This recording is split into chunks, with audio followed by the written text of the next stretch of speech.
Neste vídeo, o pastor Zé Bruno reflete sobre as dores da religião e destaca que muitas tradições religiosas impõem cargas emocionais e espirituais que podem resultar em apatia, frustração ou até culpa, e chama atenção para o perigo da religiosidade vazia.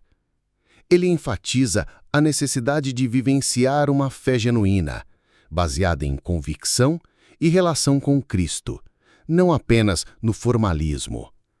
A cura das dores da religião ocorre quando reconhecemos que o propósito da fé é restauração interna, liberdade espiritual e amor, não medo ou obrigação. Convido você a assistir até o final e deixar seu comentário. O tema de hoje, desse domingo, no Periago, é a dor causada pela própria religião. Eu sempre digo que esse vídeo do pastor Carter Conlon, aliás, a pregação inteira dele você encontra no YouTube. Nós temos no nosso canal da igreja esse vídeo, que é um pequeno trecho. Assim, semana sim, semana não, é bom você dar uma assistida.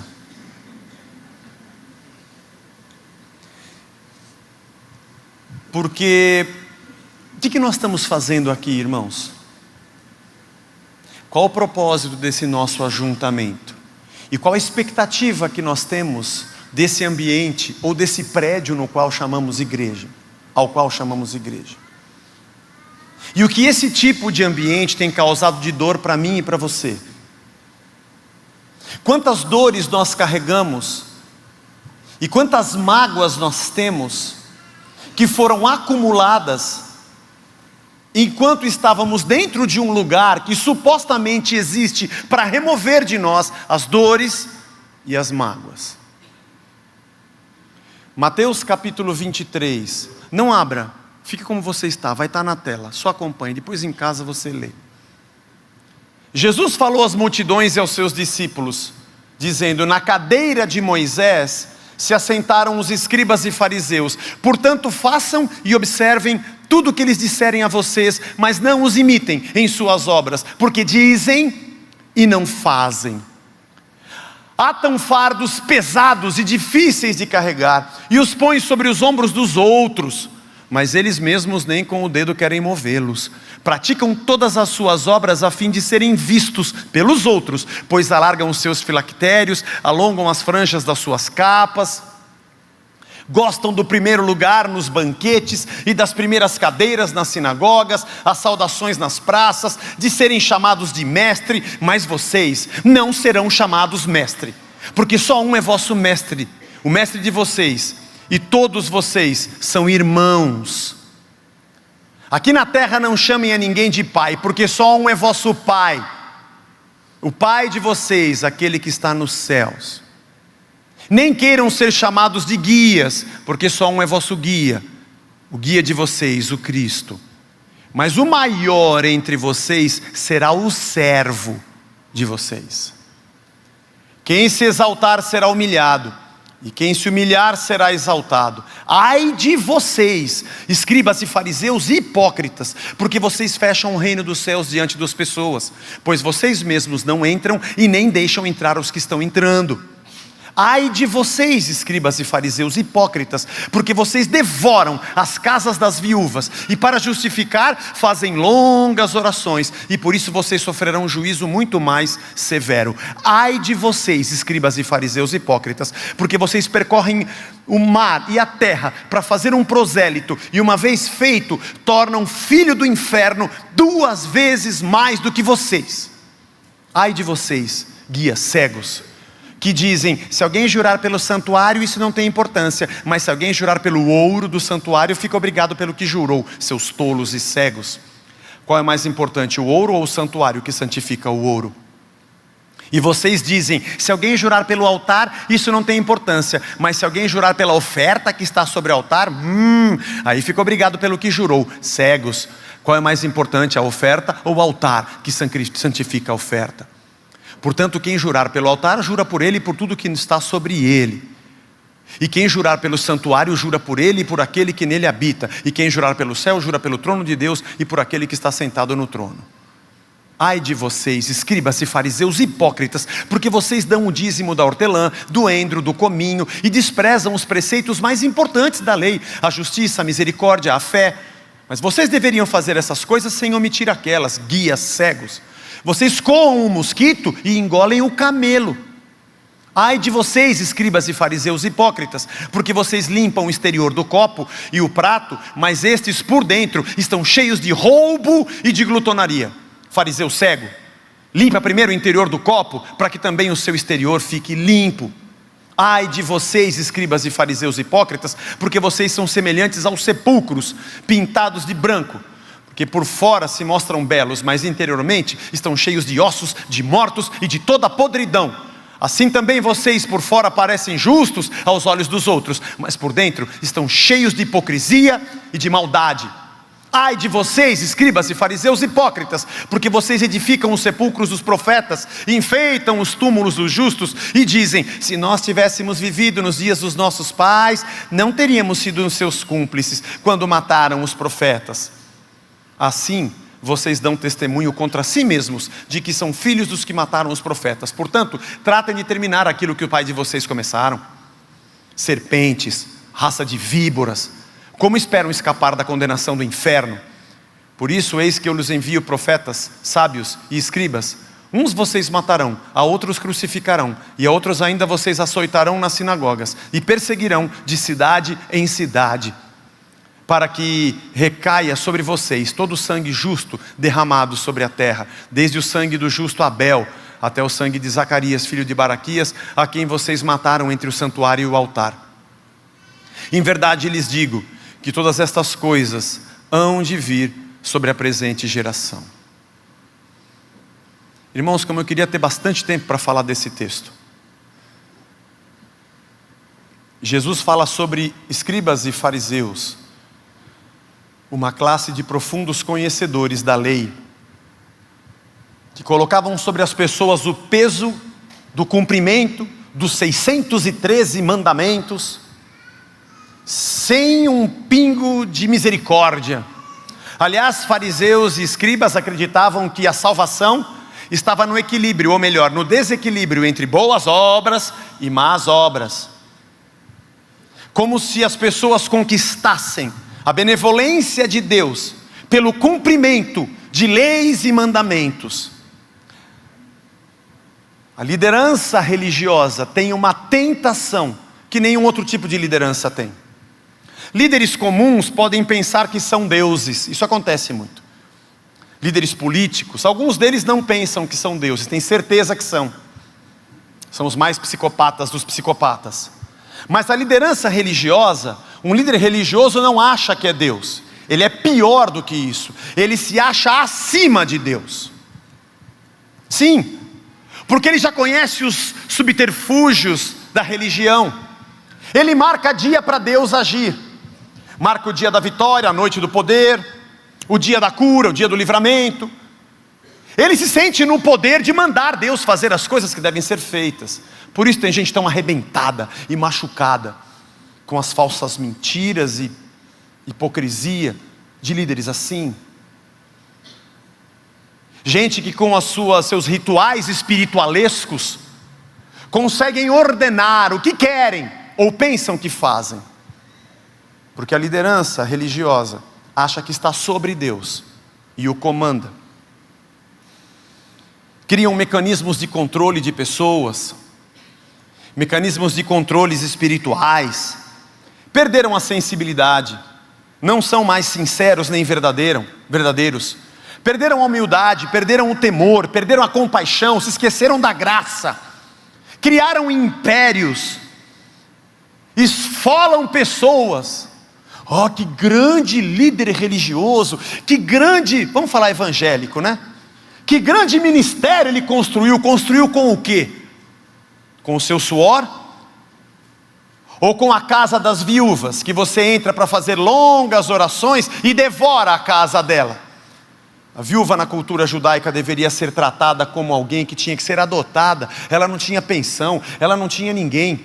Aliás, a viúva, o pobre, o órfão e o estrangeiro Os 4 desfavorecidos que a cultura judaica e a religião judaica ensinava o povo que esses deveriam ser acolhidos. Agora você traz uma desculpa espiritual que você vai entrar na casa dela para fazer longas orações e vai tirar do armário dela o pouco que ela tem. Raça de víboras. Construiu o seu império esfolando gente pobre. Gente que precisa de milagre, que precisa de livramento, que precisa de amor, que precisa de amparo, e faria qualquer coisa por isso. Força de trabalho escrava e voluntária, que a título de ministério, entre aspas, trabalha de segunda a segunda, abandona a sua família, nunca mais foi no aniversário do sobrinho, religioso fanático. Está trabalhando para que alguém construa o seu império. Guias, cegos. O mundo não mudou. Essa classe não mudou. Na cadeira de Moisés, a cadeira de Moisés era uma cadeira que existia na sinagoga. E o principal escriba, ou o mais famoso da região, ou da aldeia, da cidade, tinha lugar naquela cátedra. Era o mais importante que ali se sentava. Eles amam esses lugares, amam as primeiras filas na sinagoga, amam ser reconhecidos pelos homens, ser chamados de mestre, meu pai, meu guia. Naquela época Jesus já dizia: não foi Ele que morreu na cruz por você, não foram eles que derramaram sangue por você, não são eles que noite e dia têm a mente em você, eles dormem como se você não existisse, insensíveis, sentados em cima do seu império. Jesus viu essa dor na sua jornada sobre a terra. Ele sentiu como tem gente sendo engolida por sistemas religiosos que devoram a casa das viúvas, colocam fardos pesados sobre as pessoas e não querem nem com um dedo removê-los. O que pode, o que não pode, o que tem que, e tem que, e tem que, e tem que, e tem que.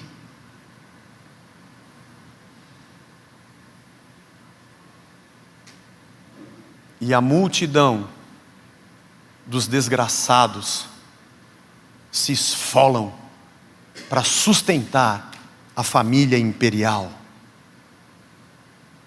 A história não mudou. A partir disso, Jesus libera essa rajada de metralhadora, porque o Cristo saiu da sua glória. Ele criou tudo que existe no céu e na terra. Ele colocou as árvores, os animais, o céu, a água, o sol e a lua e as estrelas. Criou o homem, soprou sobre ele, deu o seu fôlego de vida.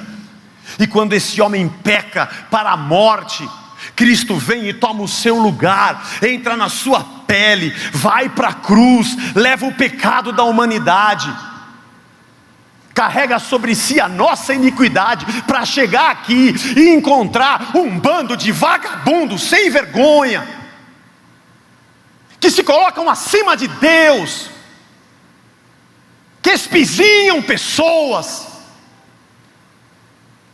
fazem longas orações, mestres, pais, guias.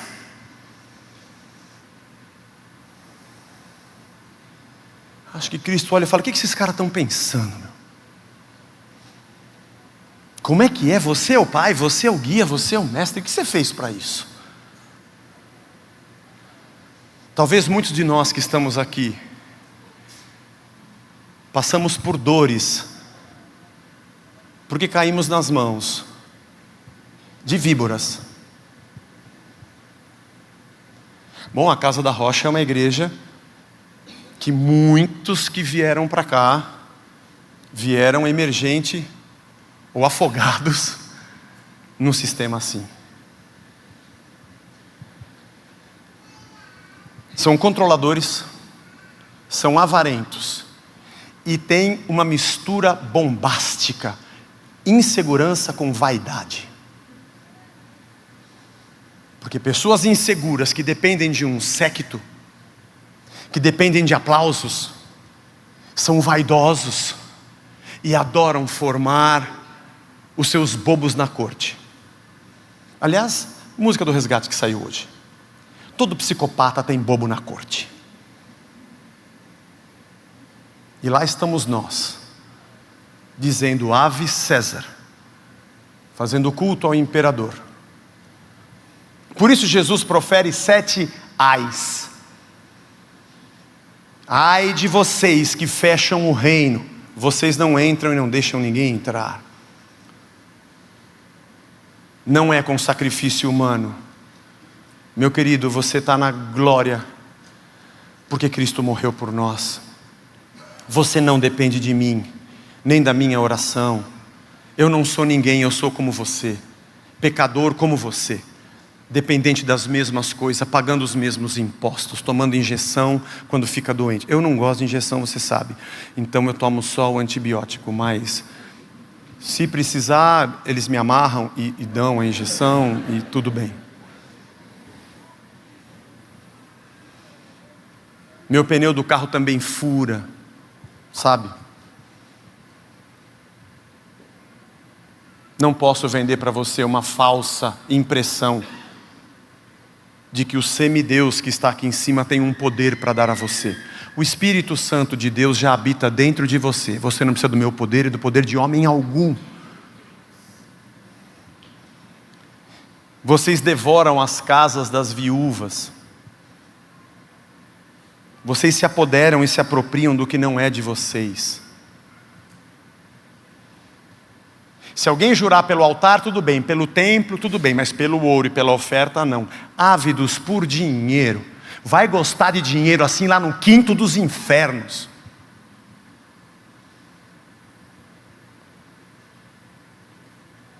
É sempre importante que alguém dê testemunho da sua prosperidade, para que o pobre povo não fique acreditando que só aquele que está à frente é o que tem prosperidade.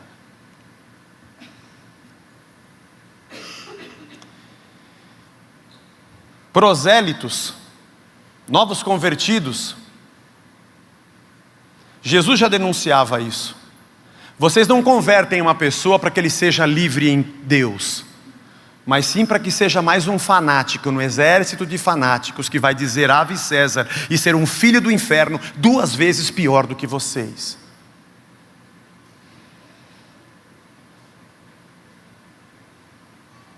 Vocês dão o dízimo do endro e do cominho, cumprem a lei nas coisas pequenas, nas ervas.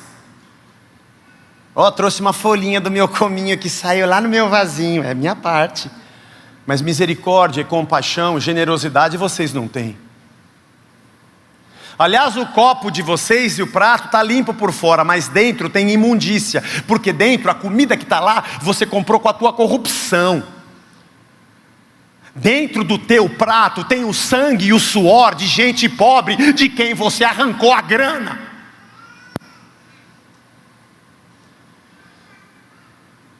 Deus tenha misericórdia.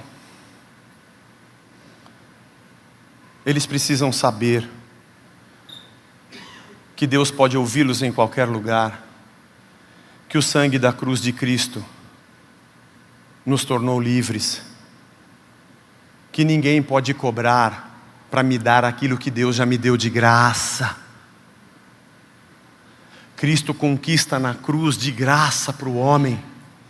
Daqui, Jesus, deixa que eu entrego para eles, viu? De graça, obrigado, Deus abençoe, Jesus.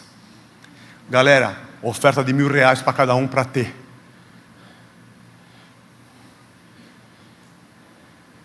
Misericórdia. Deus tem misericórdia do nosso povo. Para saber que a palavra de Cristo, o Espírito que habita nele já é suficiente. Que não dependem de homens. Deus tenha misericórdia da nossa gente. Que são massa de manobra para uma agenda política imperialista. Deus tenha misericórdia do nosso povo. São sepulcros caiados, túmulos que por fora são bem pintados e ornamentados e por dentro tem um corpo morto. raça de víboras que perseguem profetas. E basta você levantar um dedo contra isso para ser fuzilado. Desde Abel até Zacarias. Está lá em 2 Crônicas a sua morte. Filho de um sacerdote, foi denunciar o pecado e foi morto pelo rei e pela nação. É que para os judeus, 2 Crônicas é o último livro do Antigo Testamento. Então ele quis dizer de Abel a Zacarias como se fosse do primeiro ao último. Vocês sempre estão perseguindo e acabando com profetas. Talvez, irmão, talvez você tenha passado por situações que massacraram tua alma e a tua mente. Eu sei o que é isso. Por um momento a gente é meio que programado no cérebro para reproduzir uma fé que a gente nem questiona. Até o momento em que a gente começa a perceber que tem mais feridas do que benefícios. E de que a gente está ajuntando para um alguém que não é o quem verdadeiro. Que projetamos a nossa fé em sistemas e pessoas que na verdade nos destroem. Jesus, quando esteve entre nós no seu periágo, ele entendeu isso. Aliás, ele viu e ele sentiu isso. Porque Jesus foi julgado por religiosos. Foram homens desse naipe que ajudaram a turba a gritar: crucifica-o.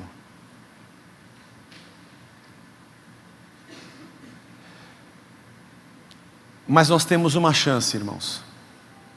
Nós temos uma chance de sermos igreja. Pode ser que muitos aqui estejam machucados, cansados, como Jesus em Mateus 9,35 nos conta a palavra de que olhou para a multidão exausta, aflita, cansada, como ovelhas que não têm pastor, e disse para os discípulos: peçam ao Pai mais trabalhadores para a seara. Gente que entenda o que esse povo sofre. Que se multiplique essa gente, que cuidem desse povo. Não precisamos de poceiros, não precisamos de atravessadores, esse tipo de pais, mestres e guias. Não, precisamos de Cristo. Peçam ao Pai, gente comum. Inexplicavelmente, num momento da nossa vida, eu e você dissemos assim: nunca mais eu piso numa igreja. Igreja é tudo igual. Pior é que é verdade, irmão. Porque igrejas são as pessoas e nós somos assim. Basta você ter um pouquinho mais que você se torne insensível com aquele que sofre. Porque a gente já está tão habituado com quem pede alguma coisa no farol que é só uma coisa que está ali e não uma pessoa. Eu não sei o tipo de gratidão que você tem no coração por isso aqui. Não estou dizendo por mim, estou dizendo por isso aqui. A gente tem uma chance de, mesmo pecadores, porque somos, e ainda que a gente venha a falhar, porque a gente vai, mesmo que a gente tropece, porque nós vamos tropeçar, sermos gente que cumpre o que está nas Escrituras. De graça eu recebo, de graça eu dou. Eu amo a Deus e ao próximo como se fosse a mim mesmo. Eu vejo quem tem alguma carga e reparto com ele. Porque Cristo levou a minha e me deu o seu jugo suave e leve. Dá para levar um pouco do seu, porque ele me aliviou. Considero o outro superior a mim mesmo, como diz Paulo. Nos sujeitamos uns aos outros no temor do Senhor. Somos uma resposta de Deus a alguém que chora. Levamos as cargas uns dos outros. Tipo gente boba, que anda mais uma milha, se pedirem para andar, anda duas. Se pedirem a capa emprestada, entrega de uma vez. E se tomar um tapa de um lado, já vira o outro para tomar o segundo. Tipo gente assim. Gente que não tem interesse nas suas próprias coisas. Gente que não bota preço no que faz, porque de graça recebeu e de graça dá. Gente que quando faz alguma coisa, não pede nada em troca. Porque aquilo que a mão direita faz, a esquerda nem sabe. Ninguém precisa saber. Eu faço porque eu amo.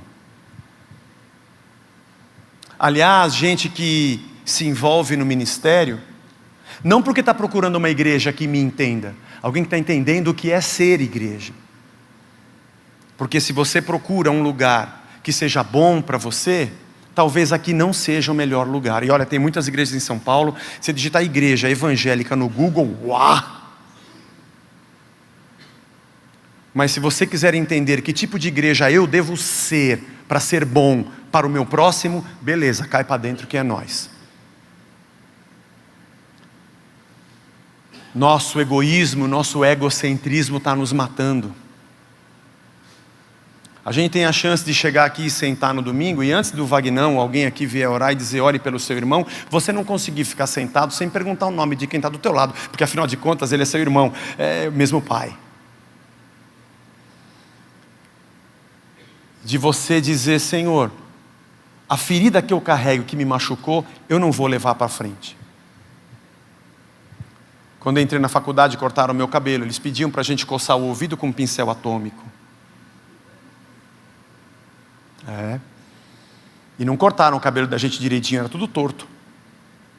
E a gente tem que fazer pedágio ainda na rua, para pagar a cerveja dos veteranos. Naquela época eu não bebia cerveja, irmão, olha o quanto que eu perdi. Você bebe agora, Zé?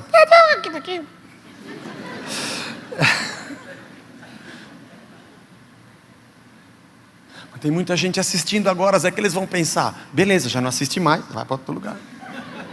Já não estava aqui mesmo. Mas, aí depois nos anos seguintes, eu queria revidar, né, irmão? Eu já tinha aquela tesourinha que era dobradinha assim, sem ponta, que é para não machucar, tadinho, só para cortar. Até que um dia, proibiram na faculdade, tudo aquilo tudo. Mas eu fiquei bravo, porque eu queria descontar. Eu consegui fazer por 3 anos. Eu sofri um só, mas eu mandei ver 3. Porque amor e compaixão, para a gente esquecer é rápido. Mas o ódio a gente mantém por muito tempo e nunca está satisfeito. A gente quer sempre fazer o mal e nunca está satisfeito. Igreja é o lugar que não é um lugar. Igreja é a união daqueles que são discípulos de Cristo e entenderam que precisam morrer, negaram a si mesmos, tomaram a sua cruz e começaram a segui-lo. Que estão prontos para ser servos uns dos outros. E nossas qualificações e dons de Deus servem para alguém e não para mim. Que não estamos num pedestal, mas estamos no chão da fábrica. E ao invés de ferirmos pessoas com a ferida que nos feriu, nossas feridas e cicatrizes são o motivo pelo qual a gente vai ser cura para os outros. E fazermos desse ambiente um ambiente de dádiva. Aliás, aqui você tem uma grande oportunidade de amar. Porque você não é obrigado a vir, você não é obrigado a ser membro, você não é obrigado a dar 10%, não é obrigado a dízimo, não tem dia para dar, não é obrigado a frequentar, nem obrigado a fazer parte de um grupo qualquer para ser habilitado para ser alguma coisa. Aqui você não precisa fazer nada, irmão. Esse aqui é um lugar excelente para os egoístas. A Casa da Rocha é o melhor lugar que tem para você usufruir dos outros sem que você doe nada. Afinal de contas, quem inventou isso foi Cristo, que ao invés de nos pagar, Ele foi na frente e pagou no nosso lugar. E quando a gente pergunta para Ele, Senhor, o que eu preciso fazer para pagar o que o Senhor fez por mim? Ele diz, não dá. Não dá. Ninguém conseguiria, só eu conseguiria fazer isso. Mas o Senhor me perdoou, o que eu faço agora? Vai e não peca mais. Zaqueu, mas eu acho que eu errei demais. Reparte com a galera agora. Já estou indo.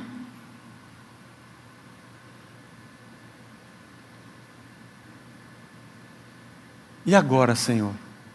Teu Espírito habita em mim, e eu tenho a alegria de ter o Senhor como meu Deus.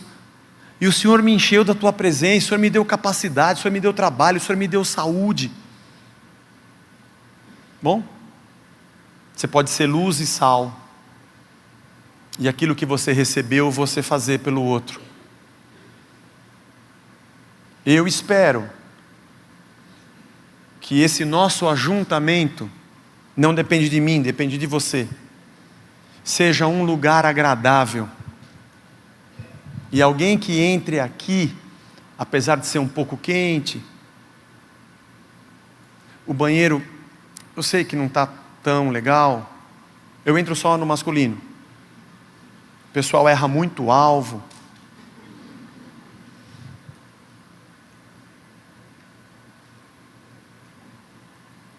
mas ele não sinta-se abraçado pelo conforto do lugar, mas pelo aconchego da gente que está aqui dentro. Se você tem essas feridas que eu disse aqui, por já ter estado debaixo de opressores dessa forma, só quem passou por isso sabe. Quem está dentro do sistema vai dizer que nós somos todos hereges, e que os santos do pau oco continuam sendo milagrosos. Beleza, fica aí, Deus te abençoe. Mas se você já foi machucado por isso, você tem 3 opções. Nunca mais queira nada que tenha o nome de Deus, 1. Opção 2, fica sempre ressabiado, porque sempre alguém aqui vai querer tirar vantagem de mim, pode ser. Ou opção 3, é quando esse estágio passa e você fala, não, a igreja somos todos nós. E ela é o que eu sou. Então eu preciso mudar, para que a igreja de Cristo seja uma bênção para quem pisar aqui dentro. E já que nós estamos numa ceia, diante da mesa do Cordeiro, pegando o pão, meu Senhor, que é o sacrifício dele, e o cálice, que é o sangue dele, isso me constranja a não querer ajuntar mais para mim. Se o meu Senhor, o meu Pai, o meu guia, o meu mestre veio e se entregou, eu preciso fazer o mesmo. Que nós possamos ser a igreja que todos nós esperamos receber. E que nesse periago de Cristo, que viu a dor, possa olhar para a gente, e quando ele disse para os discípulos, peçam ao Pai mais trabalhadores para cuidar dessa gente, ele possa nos incluir na resposta dessa oração.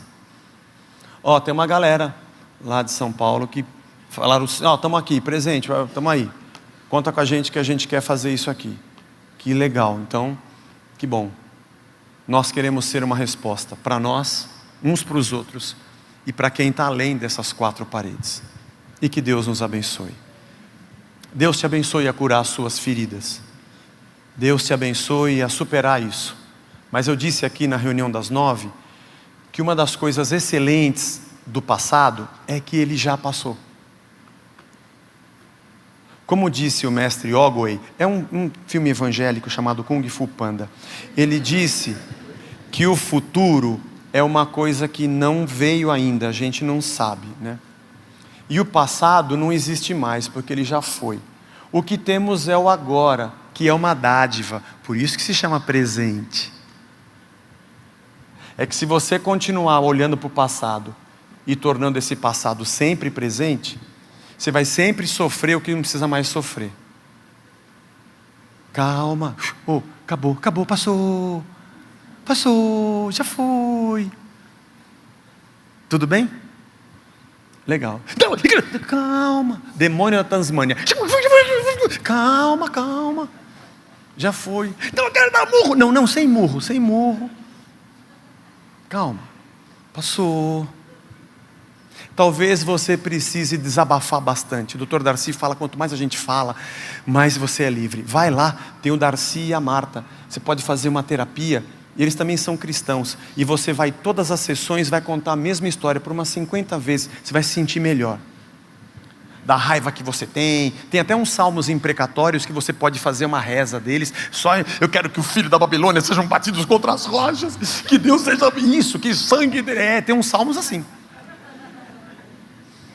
Aí você pega lá do Velho Testamento e usa para te curar. Entendeu? E aí quando passar, vem para cá. Tem muita coisa para fazer. Arregaça as mangas. E o mais engraçado é que a gente é um bando de machucado e que agora, a essa hora aqui, está tendo jogo agora, não está? Quem está jogando agora de manhã? Não, tá, porque está no meu cartola. Eu escalei algum jogador do... Não, tá sim, irmão. Tem jogo agora às 11. É do Grêmio?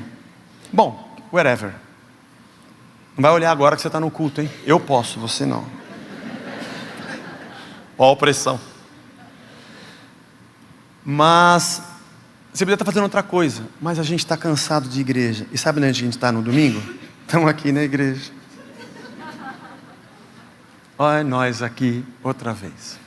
Bom, já que nós estamos aqui, vamos para frente. Arregace as mangas. Deus te cure. Deus te abençoe. Deus te limpe. Deus limpe a tua memória. Enche o teu coração de paz e alegria da presença do Espírito. Reative o dom que está dentro de você e o prazer de servi-lo e a alegria de fazer por amor. E faça muito, e ame, e reparta. E nunca se arrependa pelo que Deus te deu de graça. Distribua. E que a gente tenha a dignidade, ainda que muito pequena, de termos a honraria de sermos chamados igreja, corpo de Cristo. Para encerrar, eu brinquei aqui que tem aqueles programas de televisão que colocavam um capuz na personalidade e o cara fazia alguma coisa para o pessoal descobrir quem era. Não sei se já viu, é coisa antiga de Silvio Santos, né?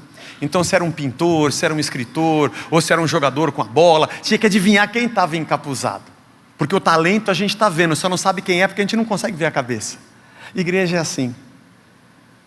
É o lugar que as pessoas entram e elas veem o amor, a compaixão, a paz, a amizade, a alegria. Eles não conseguem ver o cabeça, eles só veem o corpo. Mas pelo que o corpo faz, eles conseguem imaginar quem deve ser o cabeça. Tem alguns lugares que as coisas que o corpo faz não faz a gente pensar que o cabeça é Cristo. Mas a gente tem a chance, irmãos, de sermos igreja e sermos um sinal do reino para quem ainda não conhece. Senhor Jesus, nos abençoa. Obrigado, meu Deus, pela tua misericórdia e pela tua graça. De pensar, Senhor, que essas atrocidades não estão longe de nós, porque nós somos pecadores e capazes de fazer a mesma coisa. Se a gente não vigiar, nosso coração enganoso e desesperadamente corrupto cai no mesmo pecado. Precisamos todos os dias nos lembrarmos da tua obra na cruz e do que o Senhor fez por nós. Precisamos, Senhor, todo dia cairmos de joelho para dizermos: tem misericórdia de nós, porque somos pecadores, Senhor. E a nossa vida, cada um de nós aqui, na posição que temos no trabalho, na nossa profissão, não importa. Se somos líderes de muitos no nosso emprego, ou líderes de poucos, ou nem somos líderes, mas aonde a gente estiver, somos luz e sal, somos gente que serve. Nos ajuda, Senhor, porque a gente já passou por essa dor. O Senhor conhece a nossa dor, porque o Senhor passou por ela. A dor da religião, a dor da perseguição, a dor da obrigação, a dor da hipocrisia utilizada como poder sobre a nossa cabeça, das manobras, das indulgências, dos pagamentos e sacrifícios. O Senhor nos deu de graça na cruz. Nos ajuda a reproduzir isso como tua igreja. E aquilo que o Senhor nos deu de graça, possamos de graça doar. E sermos um ambiente agradável para nós mesmos, para o crescimento dos nossos filhos. E para quem mais chegar dentro dessa casa, tenha pão na mesa, tenha plantas na varanda, tenha amizade e um bolo de fubá, tenha um café. Tem gente que olha no olho, gente que reconhece o seu pecado, que precisa todo dia pedir perdão, que busca a transformação e esmurra o próprio corpo, e diz: miserável homem que sou, eu não queria ser assim. E quando se depara com o próximo, ama a Deus acima de todas as coisas e o próximo como a si mesmo. Nos ajuda a sermos a tua igreja. E agora, Senhor, diante do pão e do cálice, nesse momento aqui que a gente está, possamos olhar para o sacrifício de Cristo, que não nos custou nada, e sermos constrangidos a sermos servos do teu reino, debaixo da tua missão, e uns para os outros sermos um ambiente de amor e paz, em nome de Jesus, amém, amém. Deus nos abençoe.